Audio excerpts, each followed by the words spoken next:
பத்திரிகையாளர் மற்றும் திரைப்பட விமர்சகரும் நடிகருமான பயில்வான் ரங்கநாதன் தமிழ் சினிமாவில் நகைச்சுவை மற்றும் துணை கதாபாத்திரங்களில் நடித்து பெயர் பெற்றவர். பயில்வான் ரங்கநாதன் திரைப்படம் விமர்சிப்பதை தாண்டி மற்றவர்களின் தனிப்பட்ட வாழ்க்கை குறித்தும் அவ்வப்போது விமர்சித்து பல சர்ச்சைகளில் சிக்கிக்கொள்வதை வழக்கமாக வைத்துள்ளார்.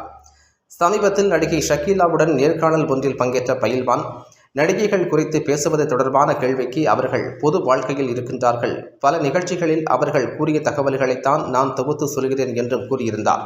அதன் பிறகு, நீங்களும் பொது வாழ்க்கையில் இருக்கின்றீர்கள், உங்கள் மகள் பற்றி பேசலாமா, உங்கள் மகள் வேறொரு பெண்ணை காதலிக்கிறார் என்று ஷக்கீலா சொல்ல, என் பெண்ணை பற்றி பேசினால் நாக்கு அழுக்கிவிடும் என்று பயில்வான் கூறியிருந்தார். இந்த நேர்காணல் நடந்து சில தினங்களில் பயில்வான் தனது மகளின் நிச்சயதார்த்தம் குறித்த அறிவிப்பை வெளியிட்டிருந்தார். மேலும், எனது மகள் குறித்து ஒரு நடிகை தவறாக பேசிவிட்டார், அவர் பெயரை சொல்லக்கூட நான் விரும்பவில்லை, அவரது பேச்சால் எனது குடும்பத்தினர் மிகவும் வருத்தப்பட்டார்கள், இதனால் மகள் திருமணத்தை சீக்கிரம் முடிக்க முடிவு செய்தோம். மாப்பிள்ளை எனது மனைவியின் அண்ணன் மகன்தான், அவர் MBA முடித்துள்ளார், எனது மகள் BCom முடித்துள்ளார், இருவரும் IT நிறுவனத்தில் வேலை செய்கின்றனர் என்று பயில்வான் கூறினார். கடந்த 14ஆம் தேதி நடைபெற்ற அந்த திருமண புகைப்படங்களை சிறகடிக்க ஆசை சீரியலில் செல்வம் கேரக்டரில் நடிக்கும் பழனியப்பன் அவரது இன்ஸ்டாகிராம் பக்கத்தில் பகிர்ந்துள்ளார். இந்த திருமண நிகழ்ச்சியில் நாம் தமிழர் கட்சியின் தலைவரும் திரைப்பட நடிகருமான சீமான் கலந்து கொண்டு புதுமணமான புதுஜோடிகளை வாழ்த்தியுள்ளார்.